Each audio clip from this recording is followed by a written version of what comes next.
authoritative, but we'll change what it says.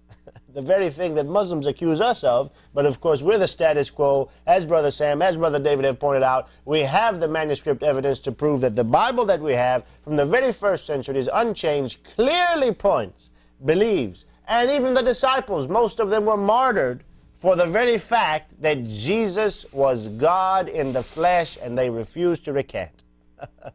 All right, well, let's take the next caller right now. Welcome, you're on the air with Jesus or Muhammad.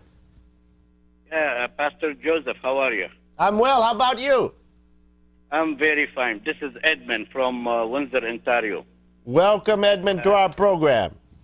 Well, I have a gift for you and for everybody on your show, if you like to have it. It's a sticker. You put it on your vehicle, van, truck, whatever it is. It's a free sticker. It says, Jihad under the pen. If anyone he like to have it, we send him one. What did it say again? Jihad? Under pens. What is that? Jihad under? Pens. Spell it for me. I'm sorry, I can't understand. What? Jihad under? P-A-N-T-S. Oh, Jihad underpants. Yes. If you have, that's a good bumper sticker. We were looking for bumper stickers on News and Views. I'm serious. You got my phone number. If anyone he like to have it, we send him one. Well, please send us at least a few to ABN, or at least one, and on our next News and Views shows, I'm going to show how one of our callers has come up with yet another helpful idea about bumper stickers for Islam in America. Under pen is free. Thank you, brother. Please send us a couple to ABN. And I love your show. Thank you. We love you. Thank you, and we thank God for you. Jihad underpants. Is that kind of like, you remember Underoos? You remember that? Oh, boy. I used to have them. Underoos, Superman, Spider-Man. They're super underwear. Well, that's what that guy thought he had, you know, but it wasn't so super after all. All right, let's take the next caller right now. Welcome, you're on the air with Jesus or Muhammad. Hello, everybody. This is Manu again. Hello. Welcome, Manu. Hi. Manu, come on, man. Just give your life to Jesus Christ. Stop fighting it. Stop fighting it. There's no way you can keep watching these shows and watch the arguments for Islam fall apart and watch the arguments for Christianity succeed every time and still be a Muslim. Come on, man. You're too smart for that. I wish I had as much time as you guys have, but I know it's not feasible and it's not fair to everybody else. The reason I watch is because, believe it or not, I've spent about 10 or 15 years also on this subject in terms of compiled papers and so forth. So I've invested a lot of time in this also. Hey, Manu, what city do you live in? Yeah, Manu, give the information if you want to our guy off air, and he'll pass it on to David, so it won't be on air. Yeah, I'd like to know what city you live in, so the next time I'm in your city, we can get together, and instead of just having a couple minutes to talk, we can talk a little longer. Yeah, give Manu later. Give your information to the guy who takes calls if you want to, and he'll pass it on to David, and it won't be on the air that way. Go right ahead, Manu. Sure, thank you. I see some of your points, and I think we've had one program that I brought up some of the passages in the Gospel of John, and we had discussions regarding that.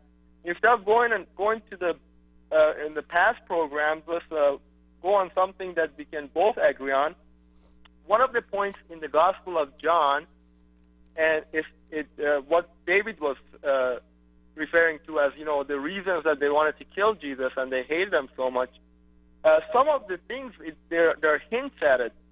It hints at the fact that the Jews said it's better than one man be killed than the whole nation be destroyed. So it hints at some of the things they recognize and some of the problems that Jesus was creating for their own survival, so to speak, for their own status as the Pharisees and the religious establishment, and also for their nation. Another problem is that in the Acts, it talks about, if we really get into it, we see that the whole story of Christianity had to be developed somehow, and at Pentecost it actually got more refined.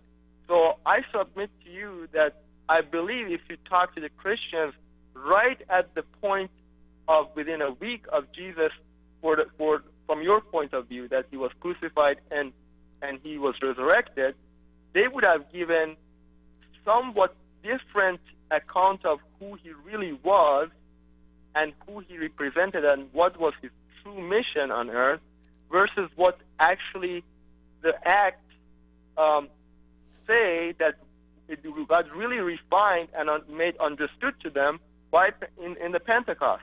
So again, now wait a second, Manu. Are you familiar with the Gospel of Luke, chapter 24, and the time when Jesus appeared to the two disciples on the road to Emmaus and what transpired in that discussion? Not in specific, unless you describe it to me, then I would probably remember. Okay, so you don't remember that story. It's very, very important to what you just claimed, because what you just claimed is easily refuted by this passage. And that is to say that these disciples, just right after, within less than a week of the time that Jesus was crucified, were walking to Emmaus, away from Jerusalem. And as they were traveling, it says in Luke chapter 24, verse 13 and following, I'm not going to read all of it for time's sake. Now behold, two of them were traveling that same day to a village called Emmaus, which was 7 miles from Jerusalem. And as they talked together, it happened that a stranger came, and we find out that this stranger was the Lord Jesus Christ. And look what it says here in verse 25. Because it says, actually, let me read this. We need to read it. You're right. Right after the crucifixion, the disciples were somewhat bewildered. Let's take a look at the picture of that bewilderment, which only lasted for about a day. Here in verse 19, and he, that is the stranger, said to them, what things? They said, we're troubled about these things in Jerusalem. Jesus says, what things? Verse 19, so they said to him, the things concerning Jesus of Nazareth, who was a prophet, mighty in deed and word before God and all the people, and how the chief priests and our rulers delivered him to be condemned to death and crucified him. Now, they didn't deny that he crucified, but anyways, but we were hoping that it was he who was going to redeem Israel. Indeed, besides all this, today is the third day since these things happened. 3 days is how long they were bewildered, Manu, and only 3 days. Listen. The third day since these things happened, yes, and a certain woman of our company who arrived at the tomb early astonished us when they did not find his body. They came saying that they had also seen a vision of angels who said he was alive, and certain of those who were with us and went to the tomb and found it just as the women said, but him they did not see. Now listen to what Jesus answers on the third day after he was crucified to his disciples. Verse 25, then he said to them, O foolish ones, and slow of heart to believe in all the prophets have spoken. Ought not the Christ to have suffered these things and to enter into his glory? And beginning at Moses and all the prophets, he expounded to them in all the scriptures the things concerning himself. Now, Manu, I wish to God that you and I would have been on that road together, and you could have heard Jesus go through the entire Old Testament and explain to his disciples and explain to you how he was the divine prophesied Messiah, and that he, in fact, was crucified on the cross because